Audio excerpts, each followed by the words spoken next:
नमस्कार, आप देख रहे हैं प्राइम टीवी और मैं हूं आपके साथ मुस्कान असमानी। रुक करते हैं यूपी की बड़ी खबरों की ओर। प्रदेश की राजधानी लखनऊ में बीजेपी प्रदेश मुख्यालय पर चल रही बीजेपी पिछड़ा वर्ग मोर्चा की कार्यशाला संपन्न हो गई। 2 चरणों में हुई इस कार्यशाला के बाद ओबीसी मोर्चा की प्रेस वार्ता हुई और बीजेपी पिछड़ा वर्ग मोर्चा के राष्ट्रीय अध्यक्ष के लक्ष्मण ने इस दौरान दावा किया कि बीजेपी ही एक पार्टी है जो सबके हित की बात करती है। पिछड़ा वर्ग हमेशा बीजेपी के साथ रहता है। भाजपा हमेशा पिछड़ा वर्ग दलित संकल्प को साथ लेकर चलने वाली पार्टी है।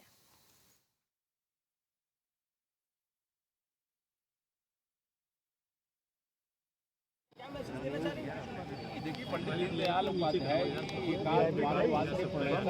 वीआईपी नीचे गरीब कल्याण का जो दर्शन उनका है वह अपने आप में अभूतपूर्व है। और पंडित दीनदयाल उपाध्याय जी के विचारों को चाहे वो नीतीश कुमार जी हों और चाहे किसी भी दल का कोई नेता हो, भाजपा तो हम उनकी पूजा करते हैं। वो हमारे आइडियल हैं, हमारे आदर्श हैं। ओबीसी मोर्चा आज प्रदेश स्तरीय वर्कशॉप करके ओबीसी समाज के, ओबीसी सोशल मीडिया के पदाधिकारियों को, कार्यकर्ताओं को एजुकेट करेगा, प्रशिक्षित करेगा। क्योंकि ओबीसी मोर्चे का लक्ष्य है कि केंद्र प्रदेश सरकार की योजनाओं को हर ओबीसी समाज के घर तक पहुंचाना। भारतीय जनता पार्टी का विचार सबका साथ, सबके विकास को के साथ ओबीसी समाज को जोड़ना।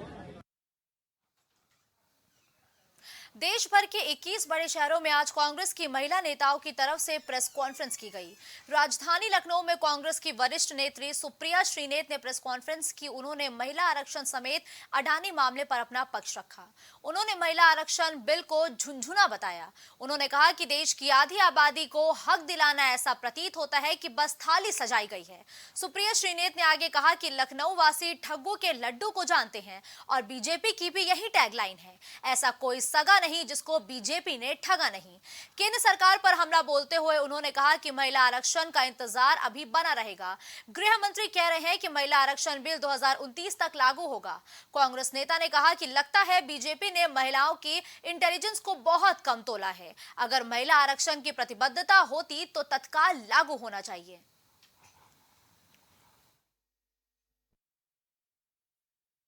भारतीय जनता पार्टी की सरकार ने एक तरह से उसी को आत्मसात किया है। यह ऐतिहासिक क्षण था और असलियत बताऊं आपको, जब पता चला कि महिला आरक्षण बिल पास होने वाला है तो सब लोग प्रफुल्लित हुए। हमें लगा हाँ, हम ओरिजिनल शिल्पकार हैं इस बिल के, लेकिन अगर सरकार इसको ला रही है अच्छी बात है। देश की आधी आबादी पिछले 27-28 साल से यह लंबी लड़ाई लड़ रही थी और अब यह क्रियान्वित होगा, अब यह असलियत बनेगा।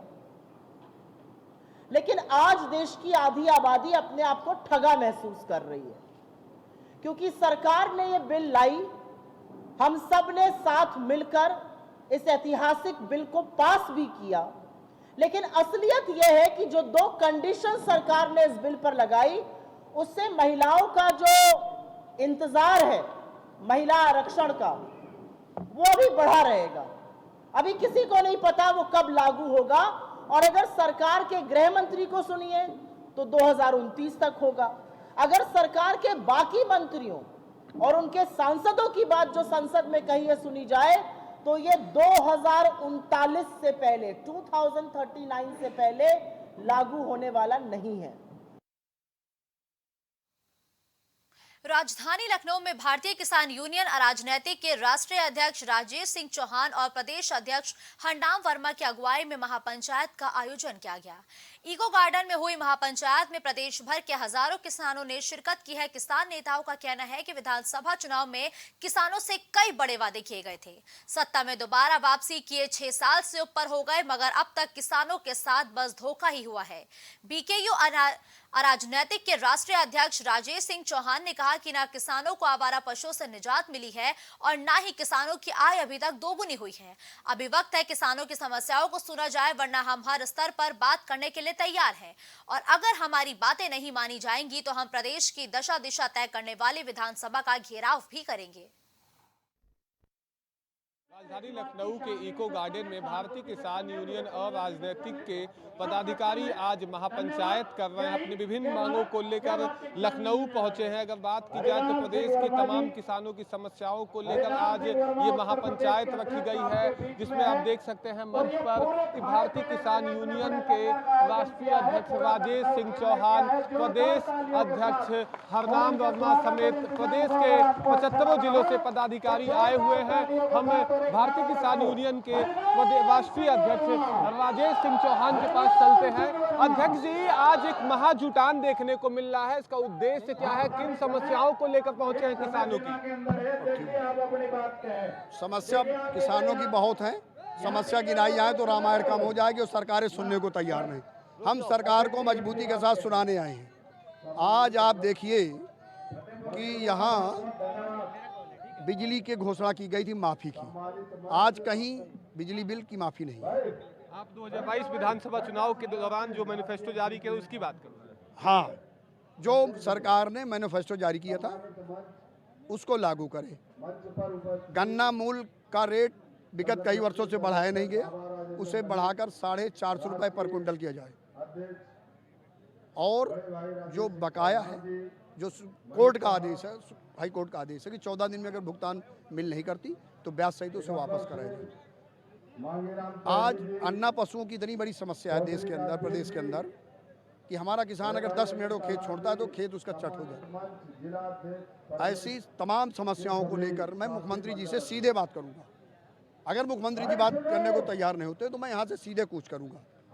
एसीपी, डीसीपी, सीपी को हम ज्ञापन नहीं देंगे। दिल्ली कूच करेंगे? दिल्ली नहीं, विधानसभा।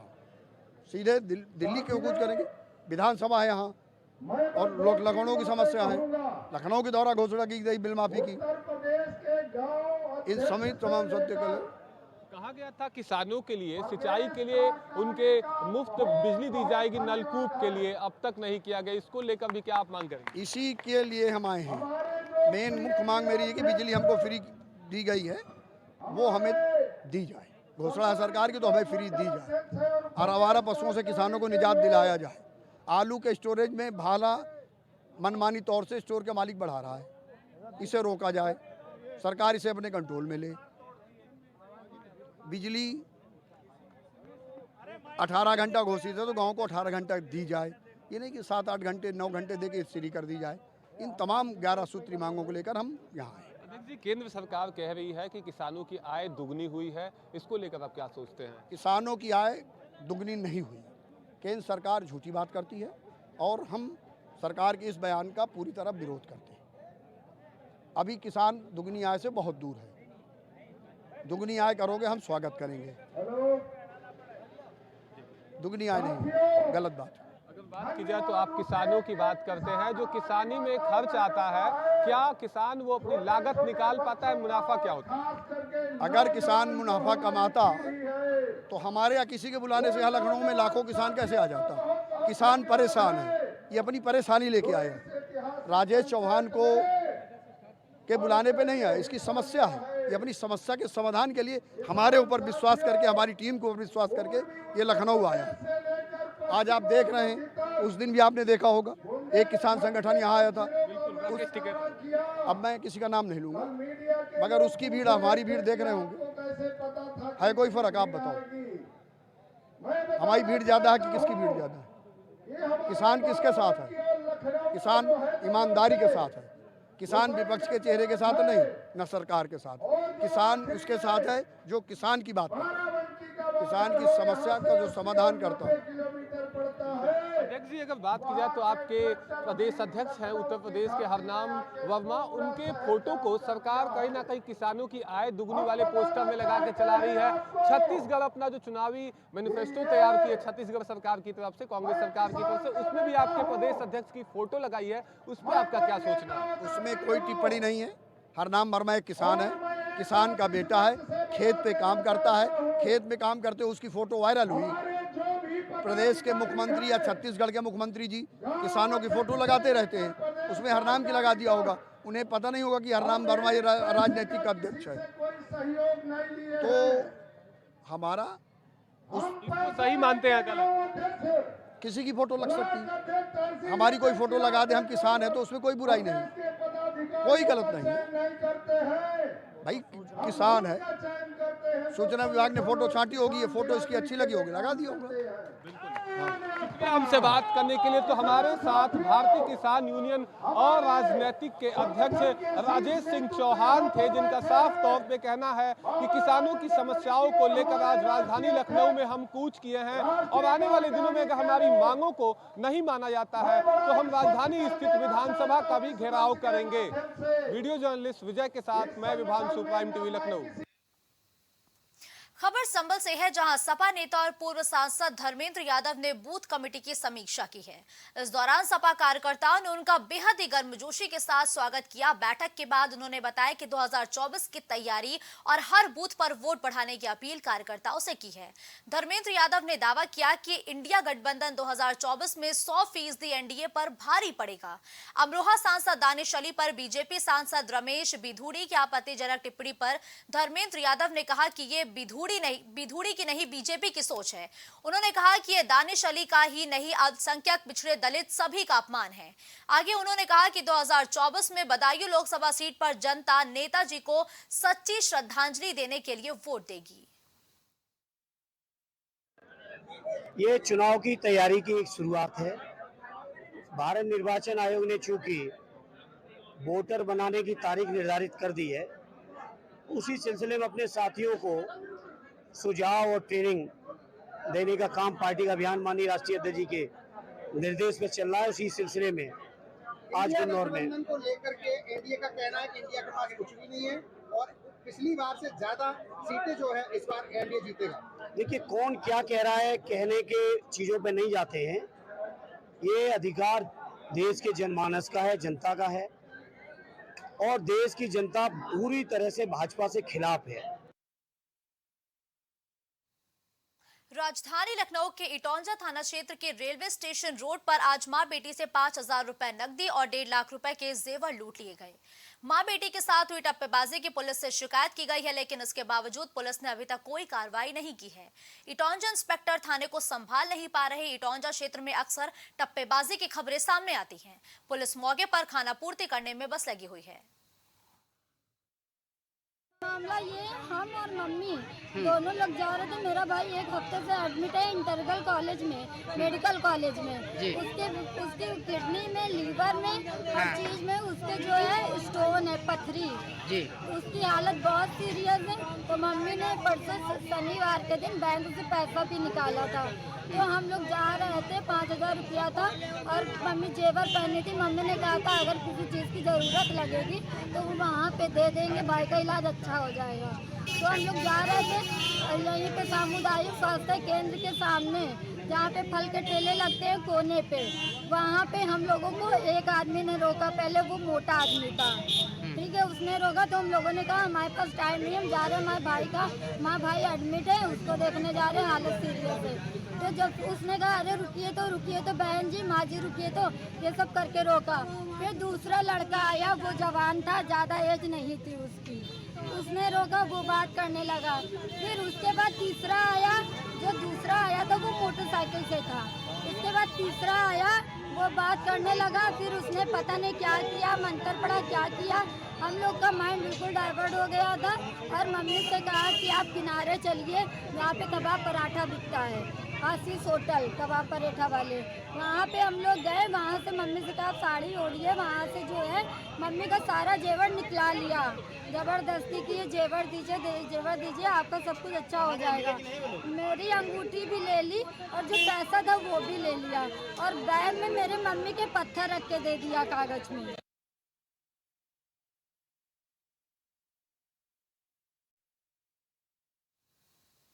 खबर आगरा से है, जहां सत्संगी आश्रम के मामले में एक बड़ा खुलासा हुआ है।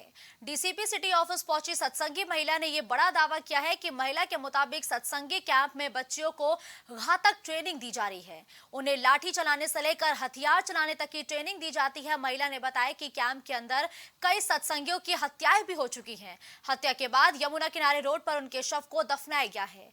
महिला ने बताया कि ट्रेनिंग के लिए बाहर से लोग बुलाए जाते हैं। वही आरोप लगाती हुई महिला का यह भी कहना है कि रविवार को छोटी बच्चियों को गुमराह कर वहां बुलाया गया था। कोडवर्ड के जरिए आश्रम में बच्चियों से संवाद होता है। हमला करने के लिए भी अलग अलग कोडवर्ड का इस्तेमाल किया जाता है। रूही नाम के सत्संगी ने भी अपनी जान का खतरा बताया है। और अगर अंदर से आश्रम के अंदर कोई रह रहा है, इनकी सेवा में नौकरी नहीं है, तो नौकरी से उठा के फेंक देंगे, धमकियां देंगे, आपके बच्चे को डीआई से निकाल देंगे। इस तरह से प्रेशराइज करते हैं। जितने भी लोगों ने पुलिस पे हमला किया वो सारे प्रेशराइज्ड ही होंगे, क्योंकि उनकी नौकरियां या बच्चे इनके स्कूल कॉलेज में पढ़ते होंगे। आप खुद सत्संगी हो के आप इस बात को कह रही हैं, आपको डर नहीं मेरे लगता ऊपर इनका ना रोटी कपड़ा मकान किसी का कोई प्रेशर नहीं है, और मेरे लिए देश और समाज सर्वोपरि है। मैं अपनी जान की परवाह करने से पहले देश और समाज की परवाह करती हूँ। मेरे आज सारे सबूत मेरे वकील के पास है। मैं मर भी जाऊंगी। हालांकि इस कर्नल एसपी सत्संगी ने मुझे ऑन द स्पॉट शूट करने का ऑर्डर दिया हुआ है अपने चमचों को, चपाटों को, लेकिन मेरे सबूत हमेशा जिंदा रहेंगे। अगर मैं मर भी जाऊंगी तो केस तो चलेगा सर। ठीक।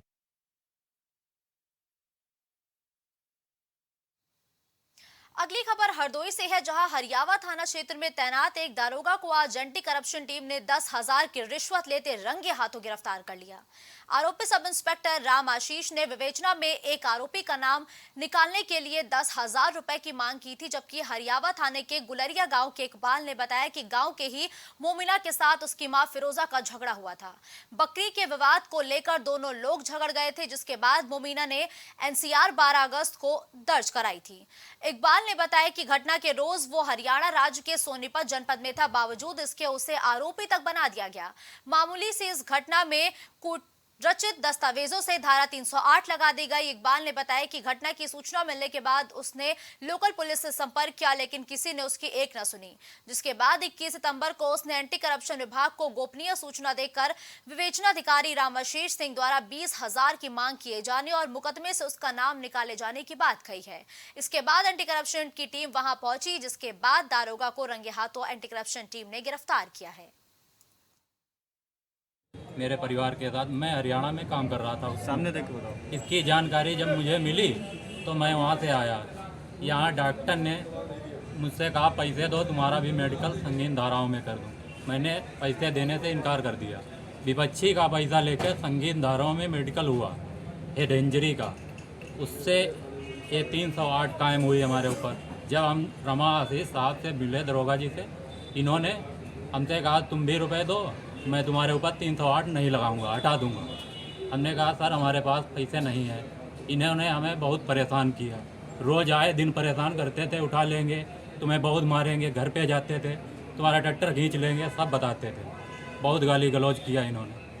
आज पूरी टीम के साथ जनपद हरदोई आए और मुख्य विकास अधिकारी महोदया से 2 लोक सेवक साक्षी ले करके हमने अपना ट्रैप फैलाया, और जैसे ही शिकायतकर्ता ने 10,000 रुपया राम आशीष सिंह को दिया, रिश्वती नोटों के साथ राम आशीष सिंह उप निरीक्षक थाना हरियावा को हम लोगों ने गिरफ्तार कर लिया।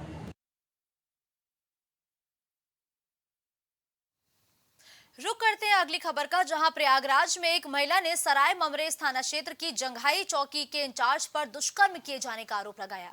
महिला ने चौकी इंचार्ज के खिलाफ लिखित तहरीर दी है और उच्च अधिकारियों से भी कार्रवाई किए जाने की मांग की है। आरोपी सुधीर पांडे लगभग 1 साल से चौकी पर इंचार्ज के पद पर तैनात है। महिला की तहरीर पर अधिकारियों ने जांच भी अब शुरू कर दी है।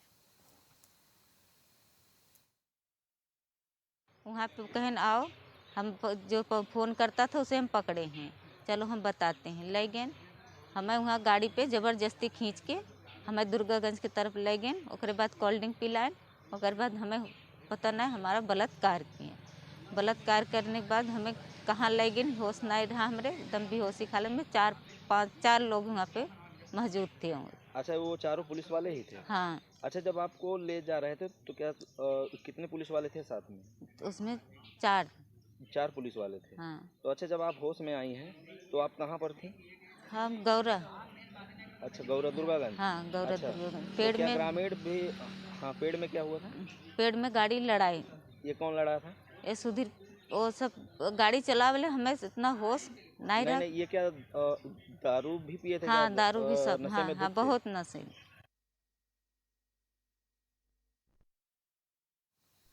रायबरेली की कानून व्यवस्था पूरी तरीके से ध्वस्त हो चुकी है। ये पूरा मामला मिल एरिया थाना क्षेत्र के अंतर्गत हरदासपुर गांव का है, जहां शराब नहीं पिलाने पर हिस्ट्री शीटर ने जमकर आतंक फैलाया। शराब के पैसे नहीं देने पर हिस्ट्री शीटर ने गांव के ही एक युवक महेंद्र यादव को पीट कर अधमरा कर दिया। दरअसल युवक महेंद्र यादव को हिस्ट्री शीटर पप्पू ने हरदासपुर चौराहे पर रोक लिया और शराब पीने के लिए पैसे की मांग की है। जब युवक ने पैसे देने से मना किया तो हिस्ट्री शीटर हमलावर हो गए और उसने युवक की लात घूंसे से जमकर पिटाई कर दी। स्थानीय लोगों की मदद से घायल युवक को जिला अस्पताल लाया गया, जहां युवक की हालत अभी भी गंभीर बनी हुई है। बता रहे हैं साथे बैठ के लोग ठीक हैं, उसके बाद में किसने मारा है? तुम्हारा पप्पू गिलिया ने मारा है? बता रहे हैं कि उसका साथे हम लोग नहीं बैठे, उसके बाद ठीक है फोटो में यहाँ मतलब थोड़ा बहुत जो नहीं वही पता नहीं कब छूट के आए बाहर?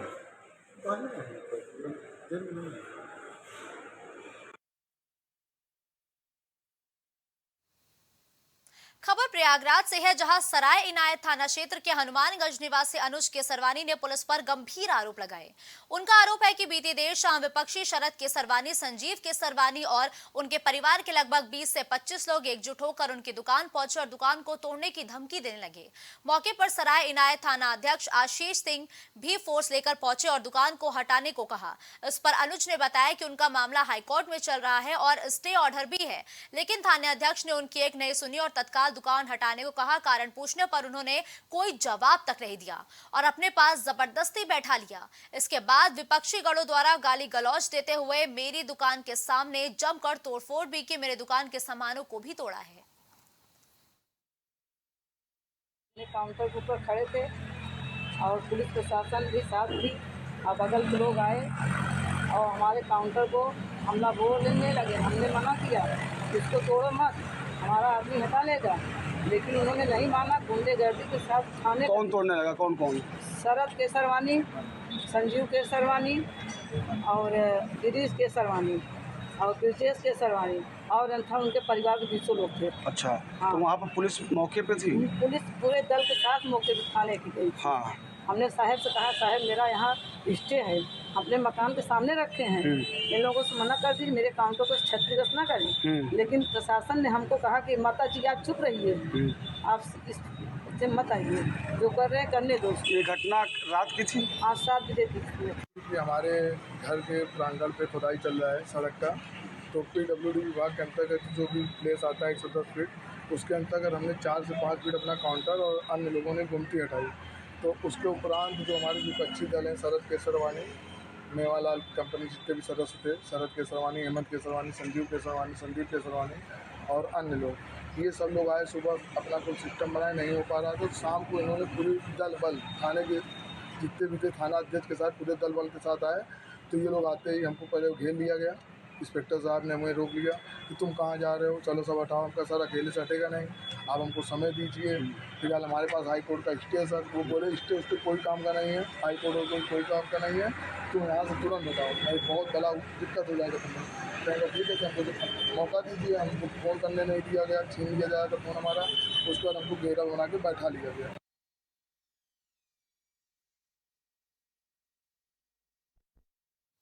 खबर रायबरेली से है, जहां घटतौली और राशन काटने की शिकायत पर डीएम के आदेश पर एसडीएम ने छापा मारा। छापेमारी के दौरान दुकान से 60 कुंटल राशन मौके से गायब मिला और छापेमारी की टीम देखकर कोटेदार मौके से फरार हो गया।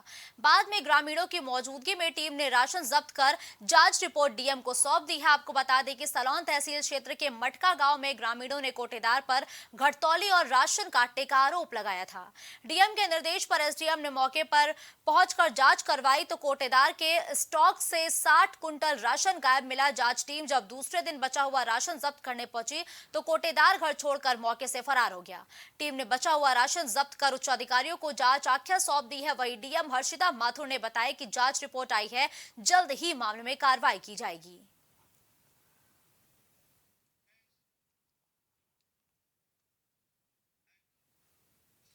अब खबर कानपुर से है, जहां पनके स्थित प्रख्यात पंचमुखी हनुमान मंदिर में मंगलवार को बुढ़वा मंगल महोत्सव धूमधाम के साथ मनाया जाएगा, जिसकी तैयारियां पूरी हो चुकी है। यहां पर बुढ़वा मंगल महोत्सव में आसपास के करीब 14 जिलों से लाखों की संख्या में भक्त बाबा के दर्शन के लिए आते हैं, जिसको देखते हुए जिला प्रशासन और कमिश्नरेट पुलिस ने चाक चौबंद व्यवस्थाएं की है। भक्तों की सुरक्षा को देखते हुए भारी पुलिस बल के साथ पीएससी और पैरामिलिट्री फोर्स की भी तैनाती की गई है।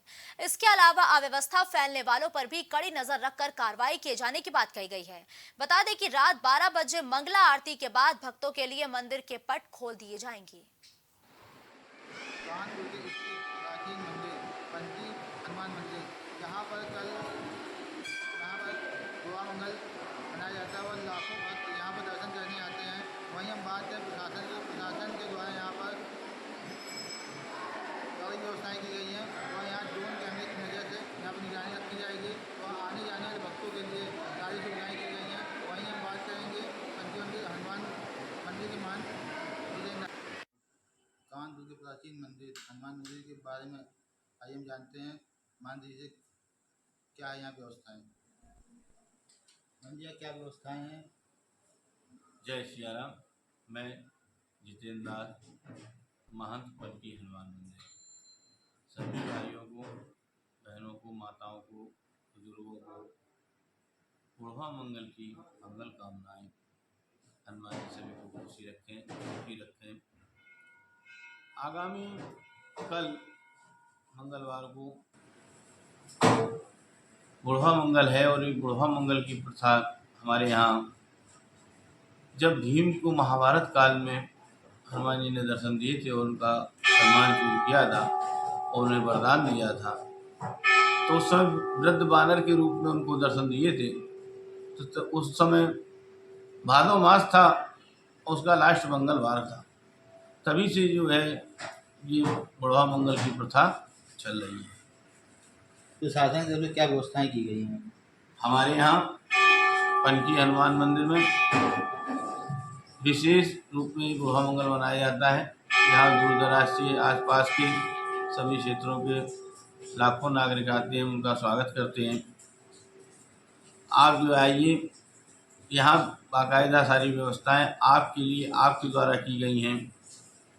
महिलाओं की अलग लाइन और पुरुषों की अलग लाइन से आइए, दर्शन कीजिए, यहाँ व्यवस्था में सहयोग कीजिए और अपने व्यवस्था को बनाइए। किसी भी असामाजिक तत्व मंदिर की ओर आने की कोशिश ना करें, क्योंकि प्रशासन की बहुत बड़ी टीम यहाँ मौजूद रहेगी। ड्रोन कैमरे से बराबर निगरानी रखी जाएगी चप्पे चप्पे की। तो अपने मंसूबों में कार्य नहीं होंगे तो इसलिए मंदिर की ओर आने का इस बुलेटिन में फिलहाल के लिए बस इतना ही। देश दुनिया की तमाम बड़ी खबरों के लिए आप देखते रहिए प्राइम टीवी।